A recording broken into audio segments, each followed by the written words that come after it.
ሰላም ጤና ይስጥልን የተወደዳችሁና የተከበራችሁ የጣና ዴይሊ ቤተሰቦቻችን በያላችሁበት የዓለም ዳርቻ አክብሮታዊ ሰላምታችን እንዲደርሳችሁ እያልን የሚያዝያ 20 ቀን 2018 ዓ.ም የጣና ዴይሊ ዜናዎችን ርዕሶቹን አስቀድመን እናስደምጣችኋለን።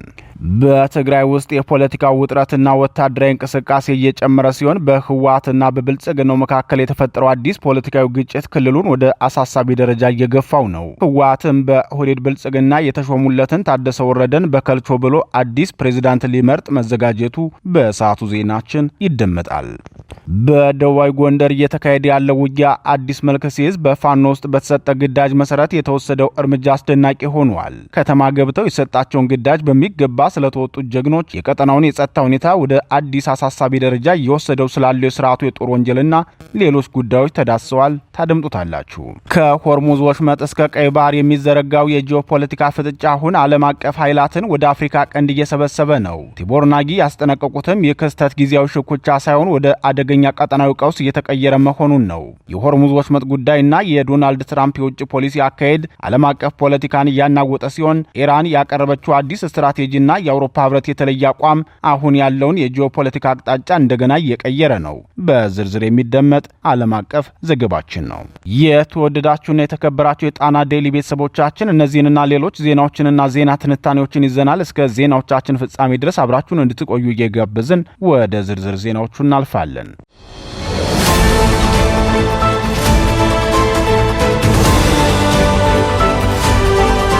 የትግራይ ጉዳይ ቀን ተቆረጠለት። የአስፈሪው ጊዜ ቀርቧል።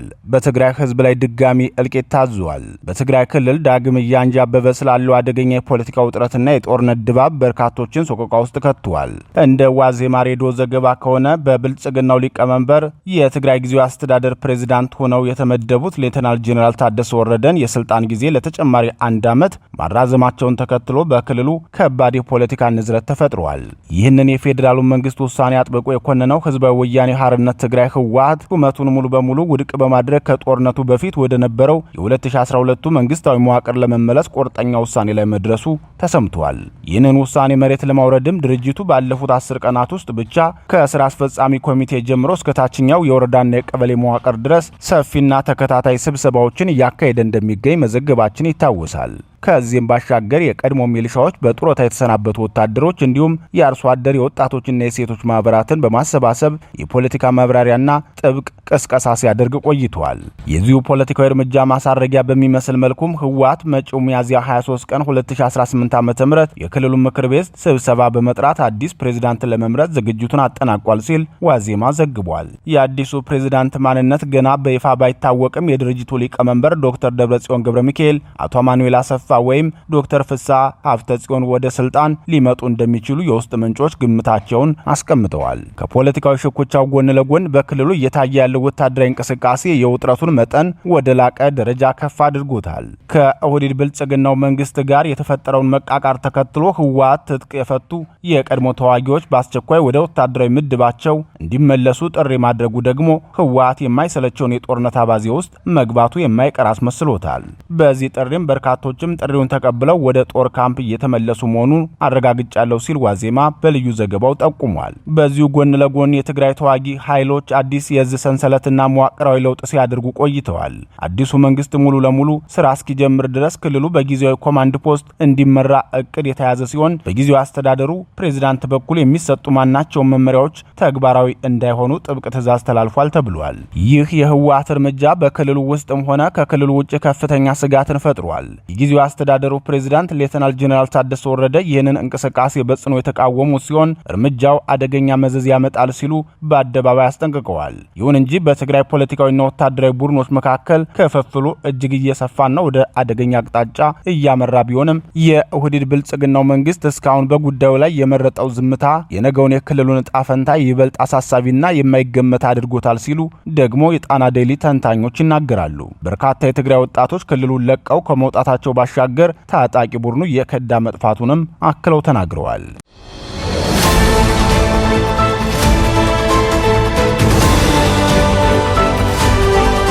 በፋኖ ግዳጅ የሰጣቸው አባላት የወሰዱት እርምጃ።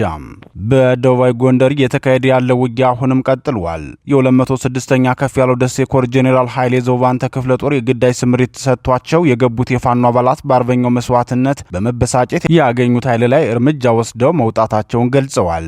በፋኖ ትዕዛዝ የሰጣቸው አባላቱ በቅርቡ የተሰዋውን የወጣቱን የፋኖ መሪ ሻለቃ አንደበት ክንዳለምን ሞት ተከትሎ በከፍተኛ ቁጣና መከፋት ውስጥ የነበሩት የፋኖ አባላት በብልጽግናው ኃይሎች ላይ መጠነ ሰፊና የማያዳግም ያሉትን እርምጃ መውሰዳቸውን አስታውቀዋል። የፋኖ አባላቱ ለጣና ዴይሊ በሰጡት መረጃ መሰረት በደቡባዊ ጎንደር አካባቢ በሚንቀሳቀሰው በአፋብን 206ኛ ከፍ ያለው ደሴ ኮር ጄኔራል ኃይሌ ዘውባንተ ክፍለ ጦር ተልእኮን ተሰጥቷቸዋል። አባላቱ የወሰዱት እርምጃ በታቀደው መልኩ ስኬታማ መሆኑን ገልጸው ሻለቃ አንደበት በቆረጣ ስልት የጠላትን ኃይል ሲያርበደብድ መስዋዕቱን እንደ ምክንያት በማድረግ የብልጽግናው ሚልሻና የብልጽግናው የወንበር አስጠባቂ ሰራዊት በሻለቃው ሞት ደስታቸውን ሲገልጹ በነበሩበት ሰዓት ነው ቅጽበታዊ እርምጃ የወሰድ ነው ብለዋል። በአሁኑ ወቅት በቀጠናው ያለው ውጊያ አሁንም የቀጠለ ሲሆን የፋኖ ኃይሎች ገዢ ወታደራዊ ቦታዎችን ሙሉ በሙሉ መቆጣጠራቸውንና ከድል በላይ የሆኑ ስኬቶችን ማስመዘግባቸውን ገልጸዋል። የዘመቻው ተሳታፊ የነበረው ፋኖ ሽሽጉ እንደገለጸው በአሁኑ ወቅት የጠላት ኃይል ተመናምኗል፣ ሚልሻው ፈርሷል፣ የመንግስት ካቢኔውም ተበትኗል ሲል የስርዓቱን ወቅታዊ ቁመና የገለጸ ሲሆን በዚህም ምክንያት የተበተኑ የስርዓቱ ካቢኔዎችና የቀሩት የሚልሻ አባላት በሰላም እጃቸውን እንዲሰጡ ጥሪ አቅርበዋል። ይሁን እንጂ የብልጽግናው ሰራዊት የደረሰበትን ሽንፈት ለመሸፈን ንጹሃን ዜጎችንና ወጣቶችን እያፈነ በመውሰድ እየገደለ እንደሆነ በትናንትናው ዘገባችን መግለጻችን ይታወሳል። በተለይም በጋይንት አካባቢ ሙሉ በሙሉ ስርዓታዊ መዋቅሩ በፋኖ የፈረሰበት የብልጽግናው መከላከያ ወደ ወረዳው ከገባ በኋላ ህዝቡን አንገት ለማስደፋት ከፍተኛ የሆነ የጦር ወንጀል መፈጸሙን ቀጥሎበታል። በስርዓቱ ጦር የተገደሉ ሰዎች ቁጥር በየቀኑ እየጨመረ ቀጥሏል። ግዳጃቸውን ፈጽመው ለመጡት ፋኖች የክፍለ ጦሩ አዛዥ አርበኛ ኮሚሽነር አበበ መልኬ ሽልማት እንዳበረከተላቸው የኮሩ ቃል አቀባይ ክፍል ለጣና ዴይሊ በላከው መረጃ አሳውቋል። ይህ በእንዲህ እንዳለ የምኒልክ ዕዝ 105ኛ ኮር 47ኛ ክፍለ ጦር አማራ ሳይንት አጅባር ከተማ ታላቅ ጀብድ መፈጸሙን ገልጿል። ምኒልክ ዕዝ 105ኛ ኮር 47ኛ ክፍለ ጦር ታቦር ተራራ ሻለቃ ምሽት አማራ ሳይንት ወረዳ አጅባር ከተማ በመግባት የጠላትን ጥምር ሰራዊት በመደምሰስና የነፍስ ወከፍ መሳሪያ በመማረክ ታላቅ ድል ማስመዝገቡን ገልጿል።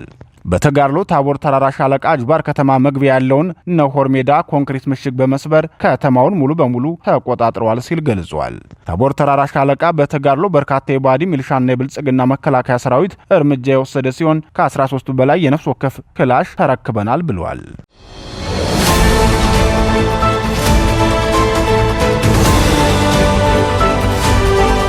ከሆርሙዝ እስከ ቀይ ባህር የቀንዱ ጂኦፖለቲካዊ ፍጥጫና የቲቦር ናጊ ስጋት በዓለም አቀፍ የንግድ መስመርና በስትራቴጂካዊ ስፍራነቱ ከሚታወቀው የሆርሙዝ ወሽመጥ ቀጥሎ የአፍሪካ ቀንድ የዓለማችን ቀጣዩ የሀያላን ፍጥጫ ማዕከል እየሆነ መጥቷል። የቀይ ባህር ፖለቲካና የቀንዱ አለመረጋጋት ታሪካዊ መነሻ ያለው ቢሆንም አሁን ላይ ግን ሁኔታው ከቁጥጥር ውጭ ወደሆነ ቀውስ እየተቀየረ መሆኑን የቀድሞው የአሜሪካ ዲፕሎማት ቲቦር ናጊ ያስጠነቅቃሉ። እንደ ዲፕሎማቱ ገለጻ በቀጠናው እየታየ ያለው እንቅስቃሴ የጊዜያዊ ሽኩቻ ሳይሆን የታሪክ ጠባሳዎችና የወደፊት ስልታዊ ፍላጎቶች የተጋጩበት አደገኛ ክስተት ነው ይላሉ ዲፕሎማቱ። ቲቦር ናጊ ኤርትራን የአፍሪካዋ ሰሜን ኮሪያ ሲሉ ይፈርጇታል። አሜሪካ ከኤርትራ ጋር ግንኙነቷን ለማደስ የምታደርገው ጥረት ፍሬ የማያፈራና የይስሙላ ነው የሚሉት ቲቦር ናጊ ለዚህም ዋነኛው ምክንያት ፕሬዝዳንት ኢሳያስ አፈወርቂ ለለውጥ ያላቸው ፍላጎት አልባነት መሆኑን ይጠቁማሉ። እንደ ዲፕሎማቱ እይታ ኤርትራ ከውጭው ዓለም ጋር በሩን መክፈቷና ግንኙነቷን ማደሷ ለፕሬዝዳንቱ የስልጣን ስጋት ስለሚሆንባቸው ሀገሪቱ በገለልተኝነትና በውስጥ ተጽዕኖ ታጥራ እንድትቆይ ተፈርዶባታል። ይህ የኤርትራ ግትር አቋም ደግሞ በቀይ ባህር ቀጠና አሜሪካ ሊኖራት የሚገባውን ሚና እያዳከመው ይገኛል። በኢትዮጵያ በኩል መጪው ምርጫ ሌላኛው የቀጠናው የጭንቀት ምንጭ ሆኗል። ቲቦር ናጊ ይህንን ምርጫ ሁሉንም ያላካተተና አደገኛ ሲሉ ይገልጹታል። በተለይም ህወሓትን ከምርጫ ማግለል በትግራይም ሆነ በኢትዮጵያ ደረጃ ዳግም ግጭት እንዲቀሰቀስ መንገድ መጥረግ እንደሆነ ያስጠነቅቃሉ። ይህንን ሁኔታም የበሰበሰ ግንብን በውብ የግድግዳ ወረቀት ለመሸፈን መሞከር ሲሉ መስለውታል። ግንቡ መሰረቱ የፈረሰና የበሰበሰ እስከሆነ ድረስ በምርጫ ስም የሚለጠፍለት ውበት ዘላቂ ሰላም ሊያመጣ እንደማይችል ዲፕሎማቱ በምሬት ይናገራሉ። በተጨማሪም የብሔር ፌዴራሊዝም በድሃ ሀገራት ውስጥ ያለውን አነስተኛ ሀብት ለመቀራመት የሚደረግ ትግል በመሆኑ ለዘላቂ ግጭትና መከፋፈል መንስኤ መሆኑን አብራርተዋል።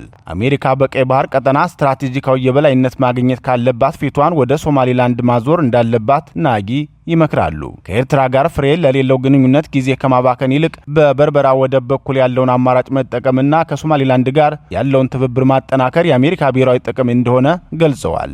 ይህ የዲፕሎማቱ ምክር በቀጠናው ላይ የሚታየውን የኃይል ሚዛን ሊቀይር የሚችልና አዲስ ወታደራዊና ኢኮኖሚያዊ ትብብሮችን የሚጋብዝ ነው። በአጠቃላይ የቀንዱ ሰላም የሚረጋገጠው በጊዜያዊ የፖለቲካ ማስታገሻዎች ሳይሆን በእውነተኛ ብሔራዊ እርቅና ሁሉን ባሳተፈ የፖለቲካ ሂደት መሆኑን ቲቦር ናጊ በአጽንኦት ያሳስባሉ። የኢትዮጵያ መንግስት ምርጫውን ሁሉን አቀፍ እንዲያደርግ፣ ህዝቡም ሀገሪቱ የሱ መሆኗን ተገንዝቦ በትዕግስት ለለውጥ እንዲሰራ ጥሪ አቅርበዋል። የሆርሙዝ ሰርጥ ፍጥጫ ወደ ቀንዱ እየተዛመተ ባለበት በዚህ ወቅት የቀጠናው መሪዎችና ዓለም አቀፉ ማህበረሰብ የሚወስዱት እርምጃ የነገዋን አፍሪካ ቀንድ ዕጣ ፈንታ የሚወስን ይሆናል የሚሉም በርካቶች ናቸው።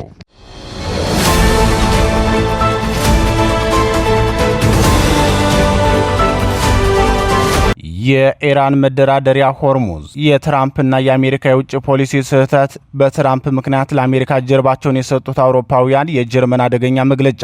ዓለምን ያስገርመው የኢራን ያልተጠበቀ እቅድና የሆርሙዝ ወሽመጥ ጉዳይ አዲስ የጂኦፖለቲካዊ መልክ እየያዘ ነው። ኢራን በዓለም ላይ እጅግ ወሳኝ ለሆነውና ከፍተኛ የነዳጅ ምርት ለሚጓጓዝበት ለሆርሙዝ ወሽመጥ ዳግም መከፈት የሚረዳ አዲስ እቅድ ለፕሬዝዳንት ዶናልድ ትራምፕ አስተዳደር አቅርባለች። የቴህራን አዲስ ስትራቴጂ በቅድሚያ በአካባቢው ያለውን ትርምስ ማቆም ላይ ያተኮረ ሲሆን ሀገሪቱ አስቸኳይ የተኩስ አቁም ለማድረግና የመርከብ የንግድ መስመሮችን ወዲያውኑ ለመክፈት ዝግጁ መሆኗን ገልጻለች። ይሁን እንጂ ቴህራን ይህንን ትልቅ ስትራቴጂካዊ እፎይታ የምትሰጠው እጅግ አነጋጋሪ የሆኑትን የኒውክሌር ድርድሮች ለሌላ ጊዜ እንዲተላለፉ በማድረግ መሆኑን አጥብቃ እየጠየቀች ትገኛለች። በዚህ ወሳኝ የውሃ መስመር ላይ የሚፈጠር ማንኛውም መስተጓጎል በዓለም ኢኮኖሚና በነዳጅ ዋጋ ላይ ከፍተኛ የድንጋጤ ማዕበል የሚፈጥር በመሆኑ የወሽመጡ መከፈት ለዓለም አቀፍ ገበያ ትልቅ ተስፋ ቢሆንም በሁለቱ ሀገራት መካከል ባለው ጥልቅ አለመተማመን የተነሳ እስካሁን የተደረሰ ይፋዊ ስምምነት የለም። ከዚህም ባሻገር የፕሬዝዳንት ትራምፕ የውጭ ጉዳይ ፖሊሲ አካሄድ ታሪካዊ አውሮፓውያን አጋሮች ለአሜሪካ ጀርባቸውን እንዲሰጡ እያደረገ መምጣቱ በግልጽ እየታየ ነው። የጀርመኑ ቻንስለር ፍሬድሪች ሜርዝ ሰኞ ዕለት በማርስበርግ ከተማ ለሚገኙ ተማሪዎች በሰጡት መግለጫ ዩናይትድ ስቴትስ ከኢራን ጋር በገባችበት ጦርነት እየተዋረደች መሆኑን አደባባይ በመውጣት ይህንን የአውሮፓውያንን መገለል አረጋግጠዋል።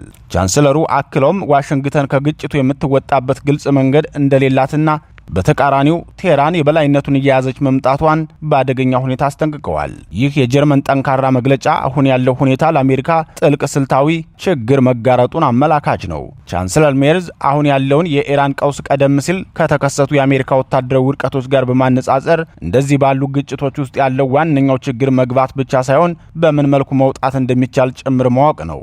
ይህንንም ለ20 ዓመታት በአፍጋኒስታን እንዲሁም በኢራቅ አይተናል በማለት የፕሬዝዳንት ትራምፕ አስተዳደር የገባበትን የጂኦፖለቲካዊ አጣብቂኝ አብራርተዋል። በአጠቃላይ የኢራን የሆርሙዝ ስትራቴጂና የጀርመን መግለጫ የአሜሪካን ወቅታዊ የውጭ ፖሊሲ በእጅጉ እየፈተነው ይገኛል።